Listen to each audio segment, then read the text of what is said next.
میری فطرت مجھے مجبور کرتی ہے، تو یہ ایک اشارہ ہے۔ اشارہ کیا ہے کہ محفل کے اندر درد آشنا کوئی موجود ضرور ہے، کوئی اہل دل ایسا ہے جو میری بات کو سنے گا، سمجھے گا اور اس کو آگے پہنچائے گا، عمل کرے گا۔ تو ایسے لوگ جب تک معاشرے کے اندر موجود ہیں تب تک میں اپنی نواسرائی کرتا رہوں گا، غزل سرائی کرتا رہوں گا، اپنا جو ہے وہ سخن بیان کرتا رہوں گا لوگوں کے سامنے۔ کہتے ہیں کہ عشق نے کر دیا تجھ کو ذوق تپش سے آشنا، عشق نے کر دیا تجھ کو ذوق تپش سے آشنا، بزم کو مثل شمع بزم حاصل سوز و ساز دے۔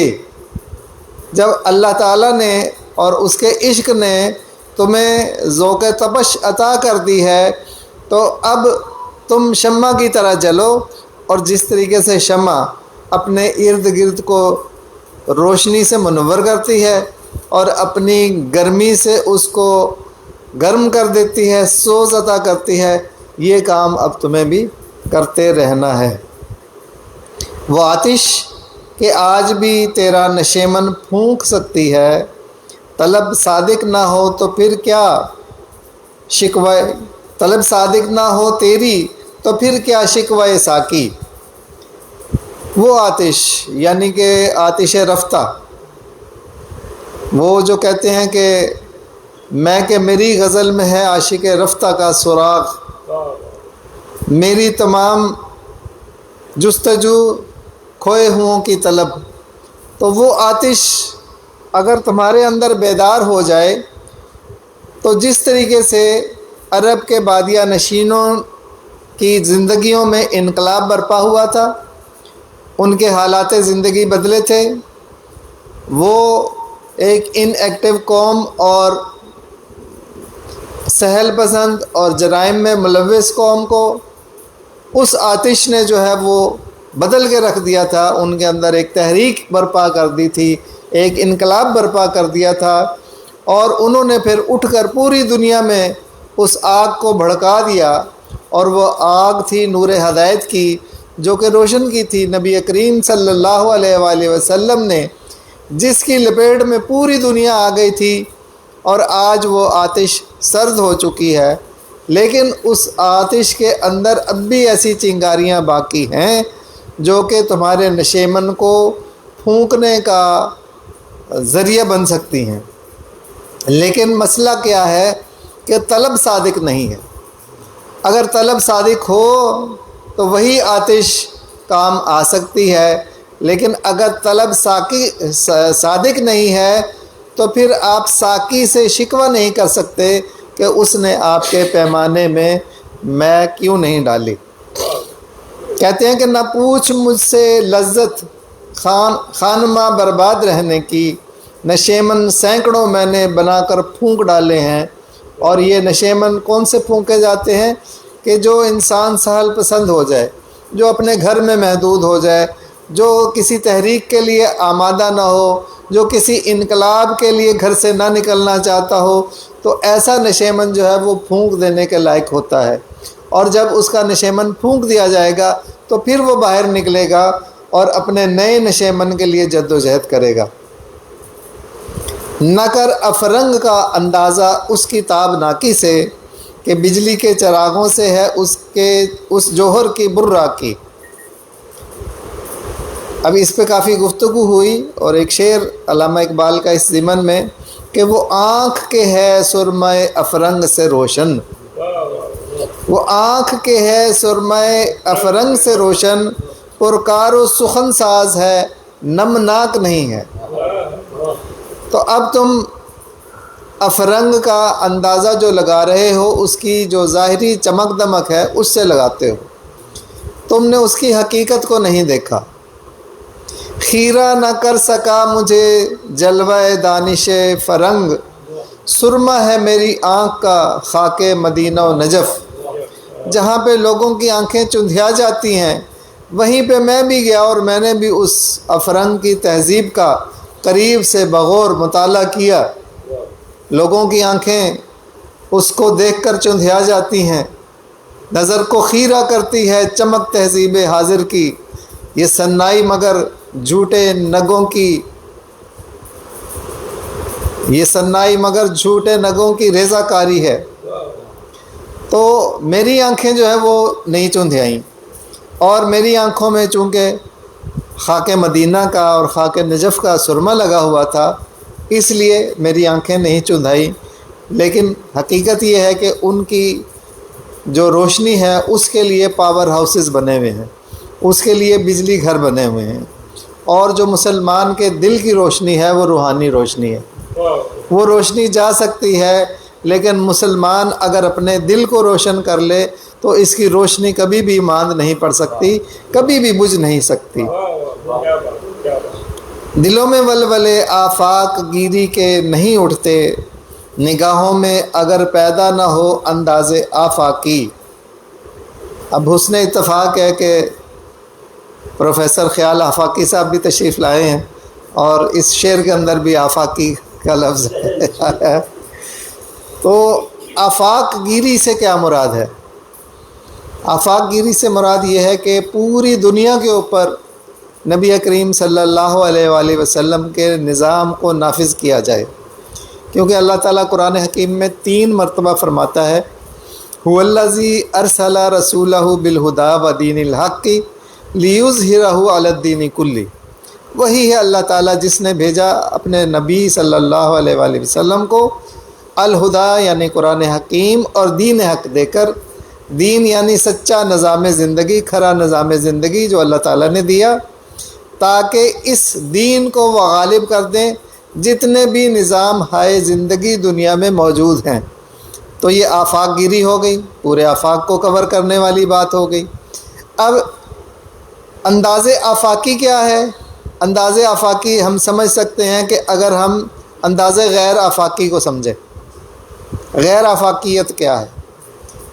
اپنی زبان کے لیے کھڑے ہونا، لسانیت کی بنیاد پہ کھڑے ہونا، صوبائیت کی بنیاد پہ کھڑے ہونا، اپنے قبیلے کے تعصب کی بنیاد پر کھڑے ہونا، اپنے علاقے کی بنیاد کے اوپر کھڑے ہونا، اپنے رنگ کی بنیاد پہ کھڑے ہونا، اپنی نسل کی بنیاد کے اوپر کھڑے ہونا، تو یہ آفاقیت نہیں ہوتی۔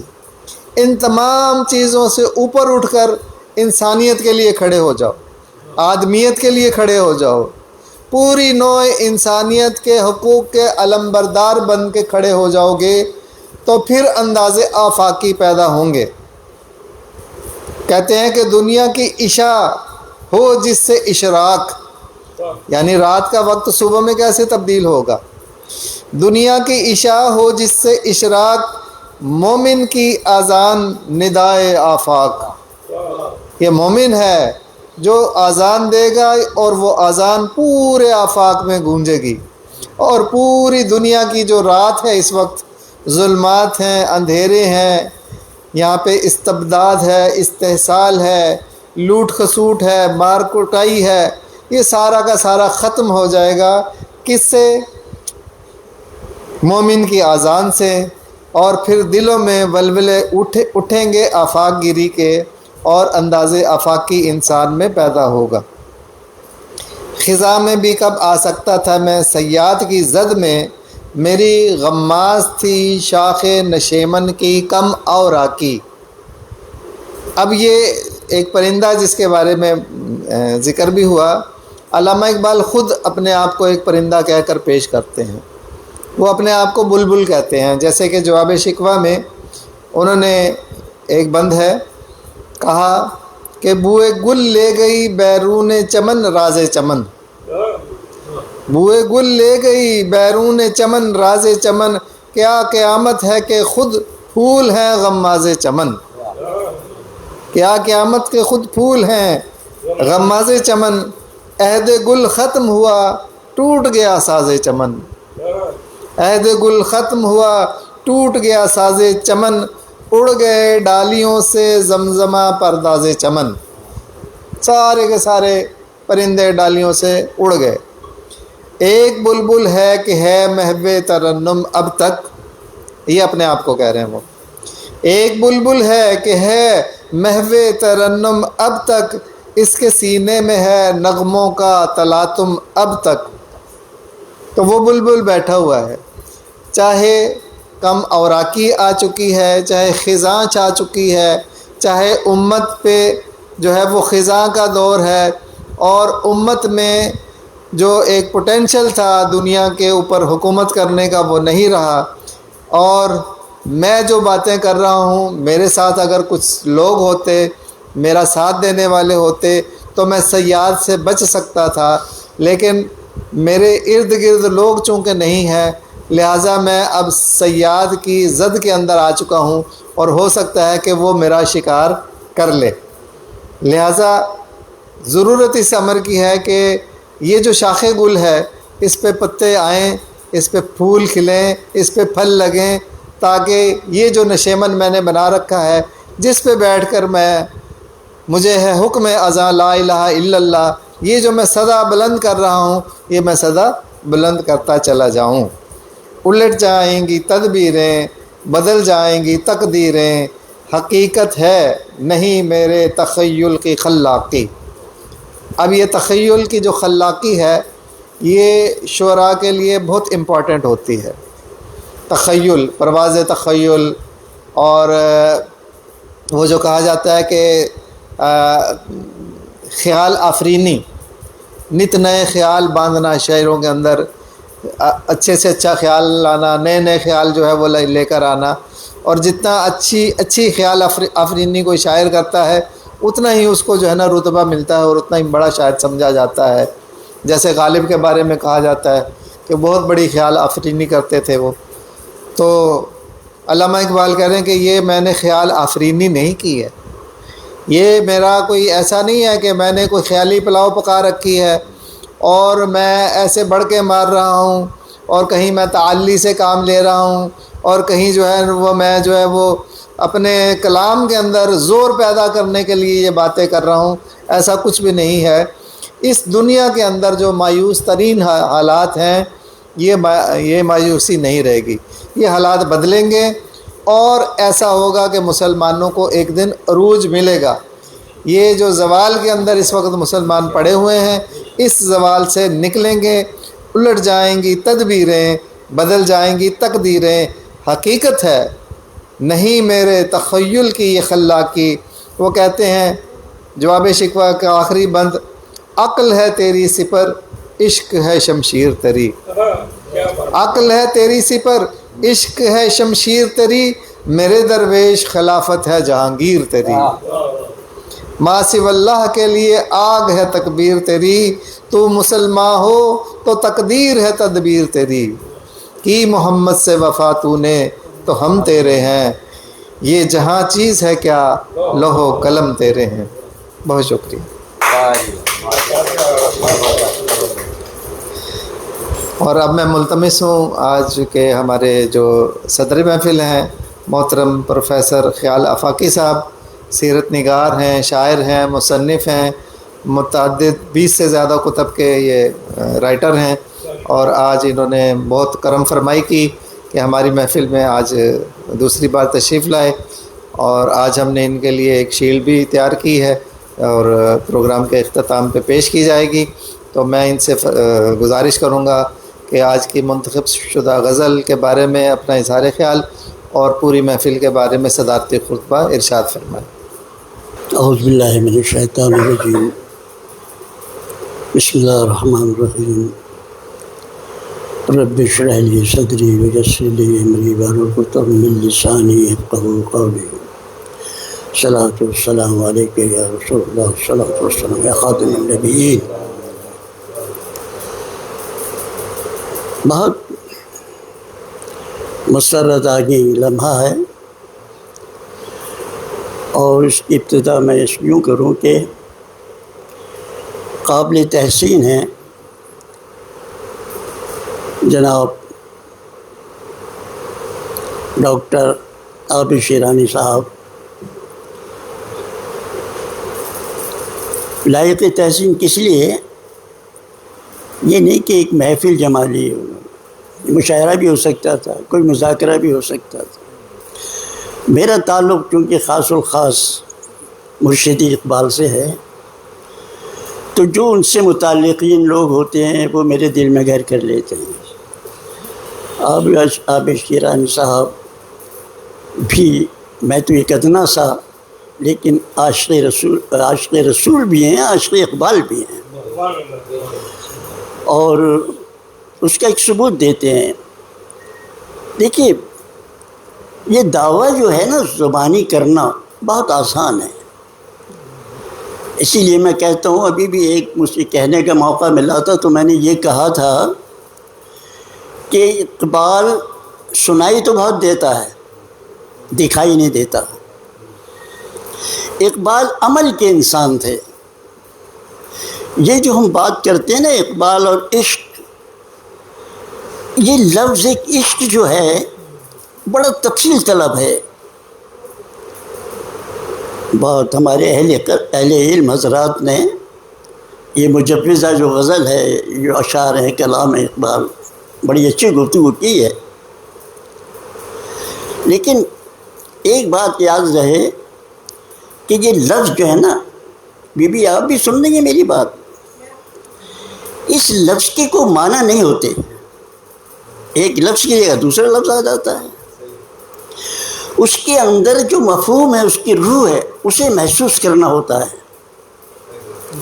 لہذا علامہ صاحب کی تمام شاعری تو کہتے ہو اچھا نہیں لگتا، آپ کا جو کلام ہے اس کے اندر ایک ایک لفظ ایک پوری افہام و تفہیم کا ایک جشن مناتا نظر آتا ہے. کوئی لفظ ایسا نہیں ہے کہ اس لفظ کو وہ لفظ سمجھ کر ہم آگے بڑھ جائیں. آپ کی شاعرانہ صلاحیت تو اپنی جگہ ہے، آپ کے فکر کا جو ایک ذریعہ شاعری ہے، اس میں جو لفظ استعمال کیے گئے ہیں،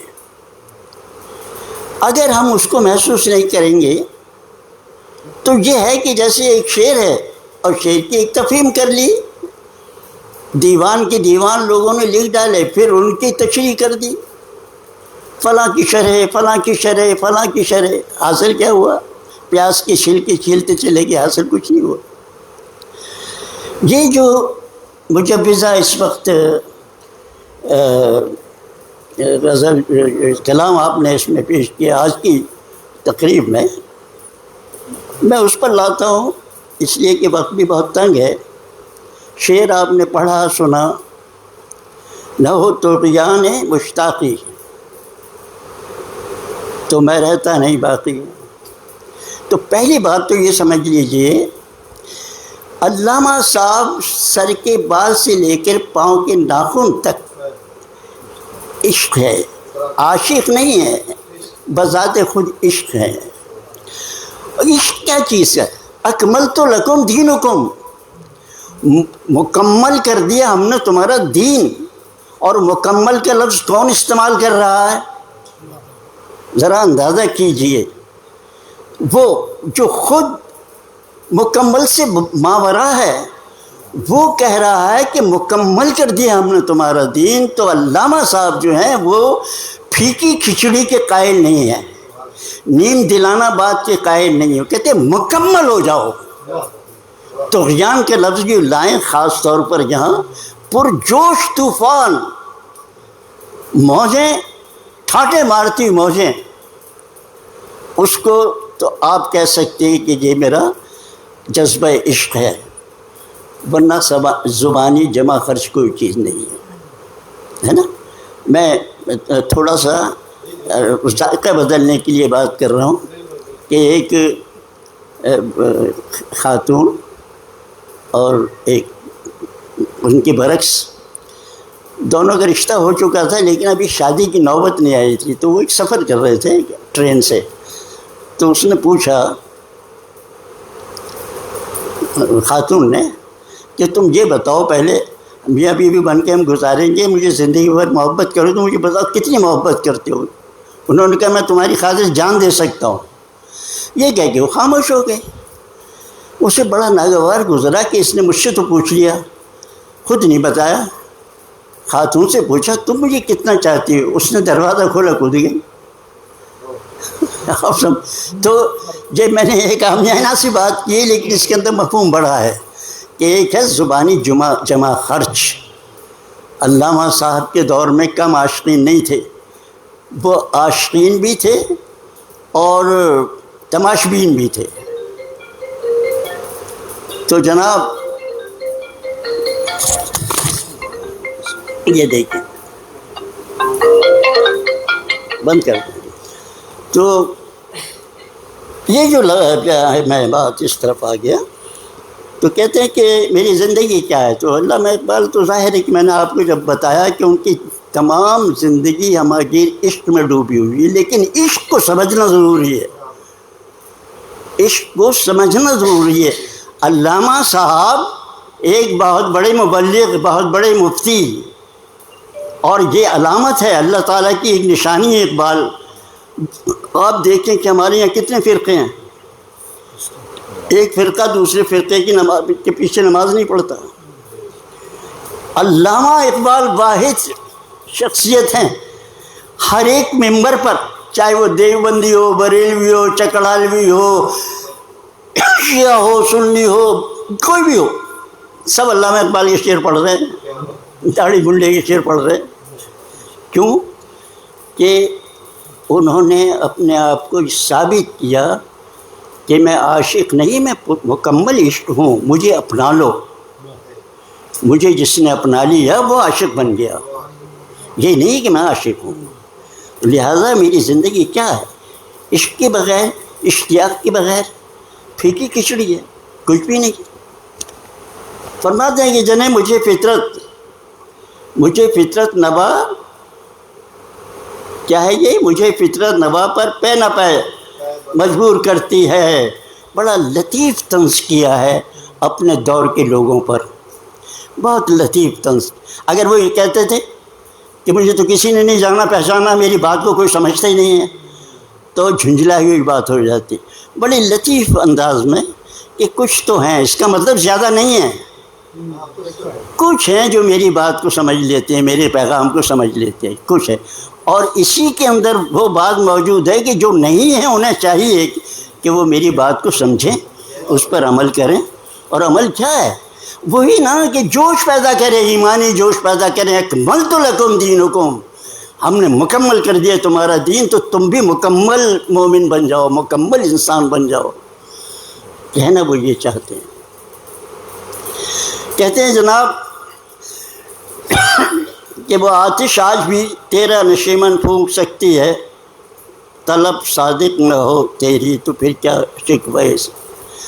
تو اللہ میاں سے شکوہ کرنے بیٹھ جاتا ہے، مر گئے، لٹ گئے، ہم تو یہ تھے، ہم تو وہ تھے، ہم تو بڑے فاتح تھے، ہم نے تو یہ کیا تھا، ہم نے تو وہ کیا تھا. ہم خود علامہ کہ ہم نے گھوڑے دوڑا دیے تھے اور یہ کر دیا تھا، وہ کر دیا تھا، فلاں کر دیا تھا. بھائی بات سنیں آپ، وہ آج بھی ایسا کچھ ہو سکتا ہے، آج بھی ہو سکتا ہے. آپ رشتہ جوڑ لیں اس میں صرف شکوہ کرنے سے کیا ضرورت ہے کہ وہ آتش آج بھی تیرا نشے. تو اپنے اندر وہ آتش کیا ہے؟ وہی جذبہ. اور وہ جذبہ کیا؟ کون سا جذبہ؟ پاکستان کا مطلب کیا؟ لا الہ الا اللہ. پاکستان کا مطلب کیا؟ اللہ 2 دن کے بعد پھر سالگرہ منا رہے ہیں اس کی، سمجھے جناب؟ وہ اللہ کہیں آتا ہے پاکستان میں آپ کچھ؟ خیر بات کیسے اور چلی جائے گی. تو کہنے کا مطلب یہ ہے کہ وہ کہ آج بھی تیرا نشیمن سے مراد تیری قوم، تیری ملت، تیرا ماحول، تیرا معاشرہ اور تیری خیالات، تیری فکر. آپ نشیمن کو چاروں طرف لے سکتے ہیں. اس لیے میں نے پہلے عرض کیا تھا کہ کسی لفظ کے وہ معنی کبھی نہیں ہوتے، اور اس لفظ کی جگہ دوسرا لفظ بھی لائیں گے تو وہ بھی لفظ ہوگا، مفہوم نہیں ہوگا. مفہوم آپ کو محسوس کرنا ہوتا ہے، لفظوں کے ذریعے کسی لفظ کی تشریح نہیں ہو سکتی. تو لہذا آگے بڑھیں تو یہ ہے کہ نہ کر فرنگ کا اندازہ اس کتاب نہ کسی، یہ اکثر بیشتر پورے کلام میں آپ کے بس زبور میں، اس میں سب میں موجود ہے کہ یہ جو مغرب پرستی ہے اس دور میں جو اچانک ظاہر ہے مشرق کہاں جا رہا تھا، مغرب کہاں جا رہا تھا. ان کی قوم جو ہے، ان کے نوجوان خاص طور پر بھاگ رہے تھے، وہ سمجھ رہے تھے کہ ترقی یافتہ تو وہ لوگ ہیں، کامیاب لوگ تو وہ لوگ ہیں، ہم تو پیچھے رہ گئے. تو ایسا نہیں ہے. علامہ صاحب آپ کو معلوم ہے ایک بنیان بندے تحمد بان، وہ تو اس دیکھی کیا کہنا چاہیے اس کو، جو فیشن پرستی جو ہوتی ہے اس کی قائل ہی نہیں تھے، حقیقت پسند تھے. اور کیسے حقیقت پسند تھے ذرا خود سوچیں آپ. وہ تو یہ کہتے تھے نا بھائی میرے سیدھی بات ہے، آپ کس کی امت میں سے ہیں؟ ایک مکان تو بتا دیں ان کا، ایک محل تو بتا دیں، محل تو چھوڑ دیجئے کہ ایک پختہ مکان تو بتا دیں آپ کی پورے سرزمین پر. جب ان کا کوئی مکان نہیں ہے تو آپ مغرب کی طرح جہاں بلڈنگیں بنانے کے چکروں پھر رہے. بلڈنگیں بنائیں، آپ پہلے خود کو بنائیں. جب آپ نے خود سازی کر لی تو خدا آپ کو ہر میدان میں کامیاب کر دے گا. تو آپ مغرب کی اس تابناکی کے پیچھے نہ پھریں چکا چوند، یہ کچھ بھی نہیں ہے. مثال کے طور پر ایک بار جلایا تو وہ پہلے خود روشن ہوا، اس نے دوسری چیزوں کو روشن کر دیا، اسے بند کیا آپ نے، ہر چیز جو تاریکی میں ڈوب گئی. تو پتہ یہ چلا کہ اس میں کوئی حقیقت نہیں ہے ان کی تابناکی میں، کوئی روشن بائی میں. تو جناب یہ ہے کہ دلوں میں ولولے آفاق گیری کے ابھی بات آپ کر رہے تھے، بڑی اہمیت کی بات ہے. اس پورے کلام میں جو انتہا سے زیادہ محسوس کرنے والی چیز ہے وہ یہی ہے. دیکھیے یہ معمولات ہیں جو ہم روزانہ آسمان کو دیکھتے ہیں، بارشوں کو دیکھتے ہیں، چمکتے ہوئے بجلی، یہ معمولات ہیں. اگر یہ معمولات نہ ہوں تو حیرت میں پڑ جائیں آپ. ذرا غور سے دیکھیں تو آسمان کو، دور تک پھیلا ہوا ہے نیل وہ آسمان. روز سورج نکلتا ہے، روز ڈوب جاتا ہے. کہاں سے آتا ہے اس کا؟ کوئی واپڈا کمپنی نے تو لے کے رکھا اس کا ٹھیکہ. کیسے چلا جاتا ہے، کیسے ڈوبتا ہے، کیسے اوپر جاتا ہے، پھر ستارے آ جاتے ہیں، پھر رات چلی جاتی ہے، پھر دن نکل آتا ہے. تو یہ تمام چیزیں یہ غور و فکر کی بات ہے. تو تیزی نظر ان چیزوں کو دیکھتی ہی نہیں ہے. تو نے اس معمول بنا، رات کو سو گئے، صبح اٹھ گیا، اللہ اللہ خیر صلی اللہ. تو وہ بندہ جو ان چیزوں کو نہ سوچ سکے وہ تسخیر عالم کیا خاک کر سکے گا؟ اگر آپ کو تسخیر عالم کرنا ہے تو ان لوگوں سے پوچھو کہ انہوں نے پہلے اپنے اندر نگاہ پیدا کی. نگاہ مرد مومن سے بدل جاتی ہے تب، تو وہ نگاہ پیدا کی تب جا کے وہ عالمگیریت کے حامل بنے. اس کے بغیر کچھ نہیں ہوتا. اب اور ایک عام سی بات ہے، ایک چیز کو آپ نے دیکھا نہیں اسے حاصل کر سکتے ہیں آپ. ہاتھ اسی طرف تو بڑھے گا نا جس چیز کو آپ دیکھ رہے ہوں گے. جب آپ کی نظر میں قوت ہی نہیں ہے کہ اس کائنات کو پر غور کر سکیں، اسے دیکھ سکیں، تو اس کو حاصل کیا کریں گے، اس کی تصدیق کیا کریں گے، اس کو مسخر کیسے کریں گے آپ؟ ممکن ہی نہیں ہے آپ کی. ایک شعر اور ہے، کیا ہے یہ کیا ہے؟ جس طرح تیری اصلاح ہوتی. اچھا میں شعر پڑھیے گا. خزاں میں بھی کم آ سکتا تھا میں سیاد کی زد میں، میری غماز تھی شاخ نشیمن کی کم عورت تھی. وہ اصل میں یہ ہے کہ جب یہاں موسم خزاں سے وہ کہتے ہیں کہ بے سر و سامانی، اس وقت میں کسی کے پلے نہیں پڑا، اس وقت میں کسی کے زیر نہیں ہوا. آپ سمجھتے؟ جو میں نے وہی عرض کیا کہ اس وقت مجھے مشکل یہ پیش آ رہی ہے کہ یہ میرے یہ غزل جو خاص طور پہ جو غزل کہے، جو بھی کچھ کہے، وہ میرے معمولات میں نہیں رہے. اور آپ نے چنی بھی وہ ہے کہ پہلے میرا امتحان لے لیں آپ. تو خیر بہرحال وہ ہم اختتام پر پہنچ گئے. بقیہ حضرات نے بہت اچھی باتیں کی ہے. تو جناب کہنا چاہیے کہ طرح ہاں میں جہاں ایک یہ تو ہو گئی بات، یہ تو رسمی کارروائی تھی. مجھے ایک بات یاد آ رہی ہے، اگر آپ مجھے اجازت دیں 2-4 منٹ کی، کیونکہ 14 اگست ہے، لوگ اس کو آزادی کہتے ہیں. میں تو آج تک نہیں سمجھا کہ اس کو آزادی کیوں منایا جاتا ہے. یہ ایک پرچے میں نے امتحان کے پرچے میں دیکھا، جہالت کی انتہا، اس میں لکھا سوال کہ بتائیے پاکستان کس تاریخ کو آزاد ہوا تھا. اب بتائیے آپ پاکستان میں وجود نہیں، اس کی آزادی دے دی. تو ہمیں اصولاً تو پاکستان کا استقلال پاکستان منانا چاہیے تھا، اس کی سالگرہ منانا چاہیے.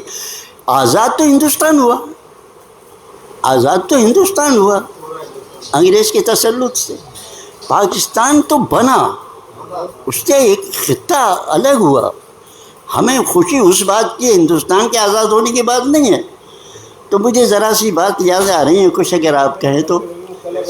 وہ یہ ہے کہ میں آپ سے سوال کروں گا کہ علامہ اقبال کی وفات کا دن تاریخ کون سی ہے؟ جی کیا جی؟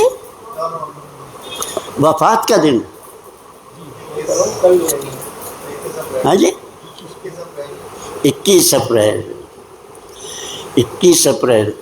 19 صفر. علامہ اقبال ہیں تو سیالکوٹ کی، لیکن اقبال لاہوری کہلاتے ہیں. لاہور میں اقبال 21 اپریل کو پیدا وفات پانے والا 19 صفر. وہاں جو ایک داتا گنج بخش حجویری 19 صفر کو ان کا عرس منایا جاتا ہے. آپ سمجھ رہے بات کو؟ اس ہندوستان میں، اس دیار ہند کے اندر پہلا شخص جس نے اسلام کو روشناس کرایا وہ داتا گنج بخش حجویری ہے. 19 صفر کو انہوں نے وفات پائی. 19 صفر کو اقبال نے وفات پائی. انہوں نے شروع کیا اسلام کی روشنی کو یہاں فروغ دینے کے لیے، اور دور جدید میں اقبال نے، اور دونوں کے مدفن جو ہے لاہور میں، دونوں کے مدفن لاہور میں ہے. ہندوستان میں پہلا مسلمان بادشاہ قطب الدین ایبک، اس کا مدفن بھی لاہور میں ہے. یہاں تک بات آپ کی سمجھ میں آ رہی ہے؟ پنڈت جواہر لال نہرو 1929 میں انہوں نے نہرو رپورٹ، جس میں اکھنڈ بھارت کی بات کی تھی، اس کے جواب میں قائد اعظم نے اپنے 14 نکات پیش کی. ٹھیک ہے. اور 1929 میں ہی نہرو نے لاہور میں کانگریس کے جلسے میں اس کا اظہار کیا پہلی مرتبہ کہ ہم انگریز سے آزادی، ہندوستان کی آزادی حاصل کریں گے، مذاکرات نہیں کریں گے. یہی ہے نا جی؟ ٹھیک ہے. 29 میں الہ آباد کے پنڈت جواہر لال نہرو نے لاہور میں آ کر، لاہور کے اقبال نے پنڈت جواہر لال کے شہر الہ آباد میں جا کر پاکستان کے لیے انتظار. اب یہ خدائی معاملہ چلا آ رہا ہے کہ نہیں چلا رہا؟ اس کے بعد بھی اگر کوئی یہ کہے کہ پاکستان میری اور آپ کی کوششوں سے بنا تو میں نہیں سمجھتا، میں اس کو خدائی ایڈ سمجھتا ہوں. یہ سارے اتفاقات آپ کے سامنے ہیں. اور پھر دوسری بات اور دیکھ لیجئے کہ پنڈت جواہر لال نہرو کا شہر جو کیا کہلاتا ہے؟ الہ آباد. الہ آباد. وہاں جا کر علامہ جو ہے کیا نعرہ لگاتا ہے کہ پاکستان کہہ رہا نا، تمہیں کیا نعرہ لگا کہ پاکستان کا مطلب کیا؟ لا الہ الا اللہ. تو یہ سارے اتفاقات آپ کو اس طرح توجہ دلاتے ہیں کہ پاکستان جو ہے وہ خدا داد ہے، خدا کا دیا ہوا تحفہ ہے. تو اس لیے میں اس محفل سے فائدہ اٹھا کر کہ کہیں کوئی یہ نہ کہے کہ آپ تو صاحب علامہ صاحب کے پیچھے پڑ گئے ہیں.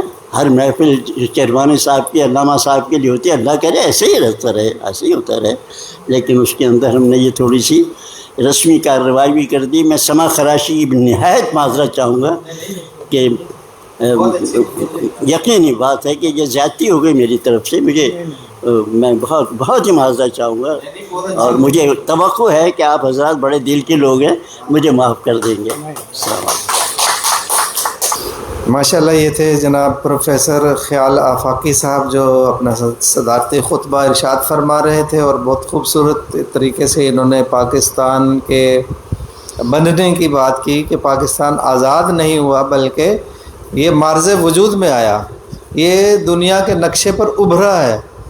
ایسا نہیں کہ یہ غلام تھا اور اس کی آزادی حاصل کی گئی ہے، آزاد پورا ہندوستان تو ہوا، لیکن حقیقت میں جو ہے وہ انڈیا کو ہم کہہ سکتے ہیں کہ وہ پہلے غلام تھا اور آزاد ہوا، لیکن پاکستان پہلے تھا ہی نہیں اور یہ معرض وجود میں آیا۔ تو یہ بڑے نقطے کی بات ہے، اور اس سلسلے میں جو آپ نے بتایا کہ الہ آباد میں جا کر خطبہ الہ آباد جو دیا علامہ اقبال نے 1929 کے نہرو رپورٹ کے جواب میں 1930 میں، تو بہت خوبصورت طریقے سے آپ نے جو ہے وہ اس گفتگو کو پاکستان کی مرز وجود میں آنے کی طرف جو ہے وہ ڈائیورٹ کیا اور توجہ دلائی۔ تو اس کے ساتھ ہی آپ کی اجازت سے اس محفل کے خاتمے کا اعلان کیا جاتا ہے۔ اب یہ ہے کہ نماز کے لیے تیار ہے اور محاضر بھی تیار ہے۔